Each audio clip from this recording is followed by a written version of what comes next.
আসসালামু আলাইকুম বন্ধুরা, জুমার নামাজ শেষ করে আমার ছোট ছেলে, আমার বড় ছেলে ক্যামেরা ধরে আছে, ওদেরকে নিয়ে একটু ঘুরতে আসলাম। অনেক দিন ধরে সময় করতে পারি না, কোথাও একটু যাব। ওরাও রোজা আছে, চিন্তা করলাম যে একটু সময় কাটিয়ে আসি। এটা চুনারঘাট থেকে আসামপাড়া বাজার থেকে 2 কিলোমিটার দূরে বাল্লা স্থলবন্দর। আপনারা হয়তো অনেকেই নাম জানতে পারেন, আবার অনেকে নাও জানতে পারেন, যেহেতু বড় আকারে এখনো চালু হয়নি। এটা আমার এই বাম দিকটা, এটা ত্রিপুরা রাজ্য। এই গেটটা বাংলাদেশের ভিতরে, ওই পাশে কাটাতার। ট্রাকগুলো এই রাস্তা দিয়ে ঢুকে ওই গেট দিয়ে বের হয়ে যাবে। স্ট্রাকচারটা করা হয়েছে, কিন্তু এখনো কার্যক্রমটা চালু করা সম্পূর্ণভাবে চালু হয়নি।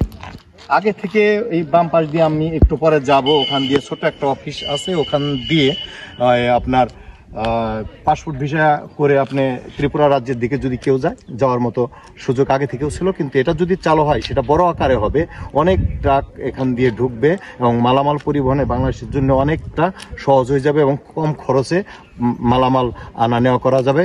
আর যারা এই হবিগঞ্জ, মাধবপুর, বিবাড়িয়া এই দিক থেকে ইন্ডিয়াতে ঢুকবে, তার ত্রিপুরা রাজ্য দিয়ে সহজেই ঢুকে যেতে পারে।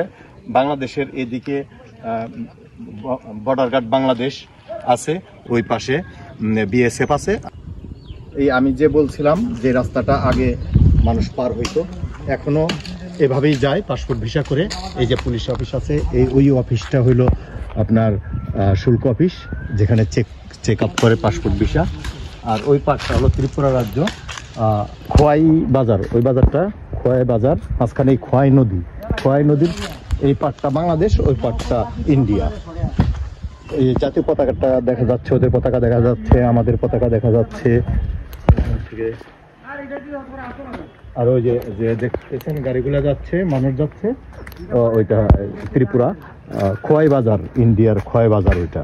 আর এই খোয়াই নদী, এটা একেবারে হবিগঞ্জ দিয়ে নতুন ব্রিজ, শায়েস্তাগঞ্জ নতুন ব্রিজ দিয়ে সোনারঘাট দিয়ে হবিগঞ্জ চলে গেছে এই খোয়াই বাজার নদী।